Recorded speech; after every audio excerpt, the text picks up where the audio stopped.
A brand new body of work that I'm super excited about.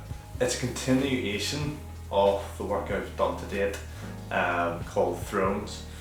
Like any subject matter that I choose to investigate through my art, it tends to evolve over time.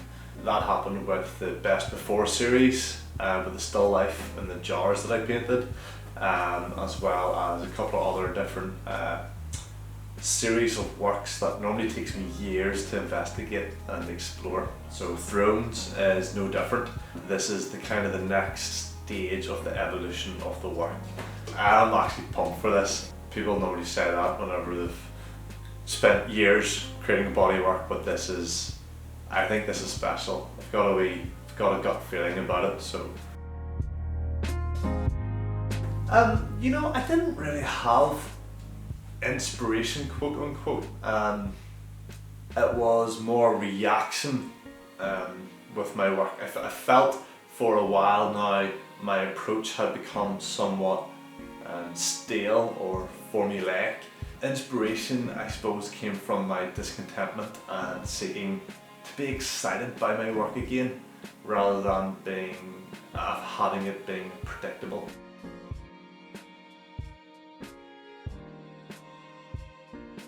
I always find that a very difficult question. I see my job as the artist to maybe see something that is overlooked, see the same thing that everyone else does, but instead of overlooking it, I observe it and I present it and create art around this idea.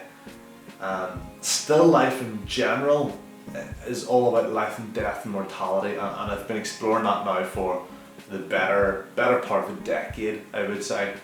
It's taking different subject matter, different random objects, and fusing them with the foundation, the scaffolding of my work, which is actually the chair. The chair as a portrait, the chair as a representative of either a person, an individual, an idea, a point in time, a place in history, an environment. I feel like chairs can represent those singularities, and is a good metaphor, is a good visual metaphor for that. And so whenever I juxtapose different subject matter with the chair and place it in, again, a different context of more of an urban cityscape, it just forms interesting ideas, interesting new relationships, and there's somewhat of an unknown quantity about it. There's something of a bit more of the work that needs to be explored through a conversation with the viewer and my art.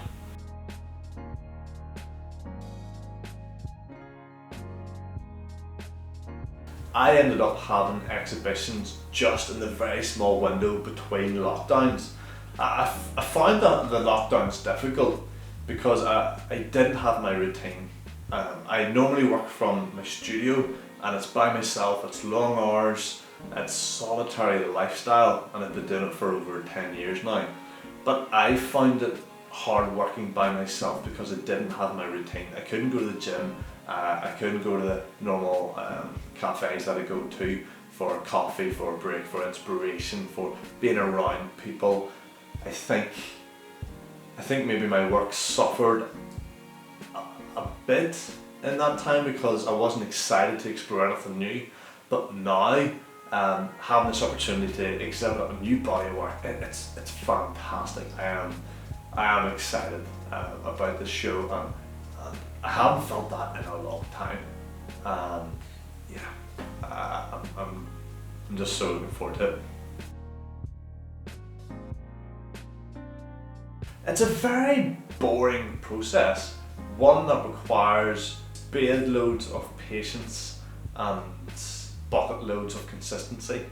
On the most fundamental components of my art practice, it's very simple. It is finding objects to paint, sketching those objects, getting a feel for those objects, photographing those objects, and putting together like a digital collage, if you like, with Photoshop, creating a final image and then using that image to paint from.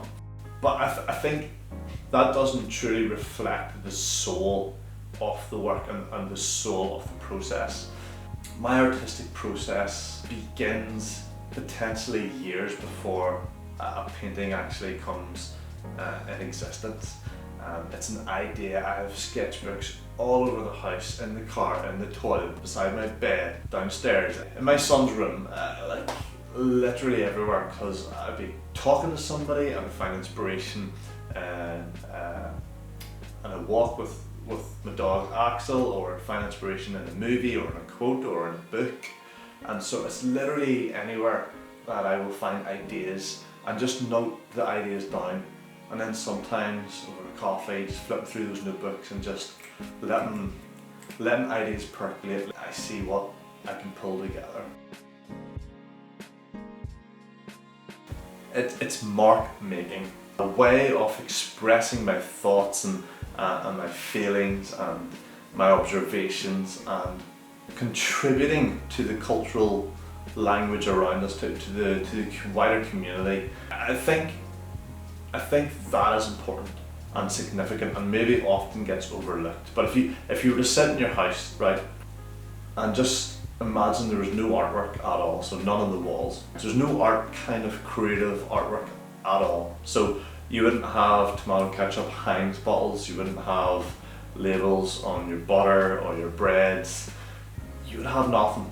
I think that's it. That's kind of what excites me, is that contributing my gifts and my talents to a wider society and to hopefully enrich it in some way.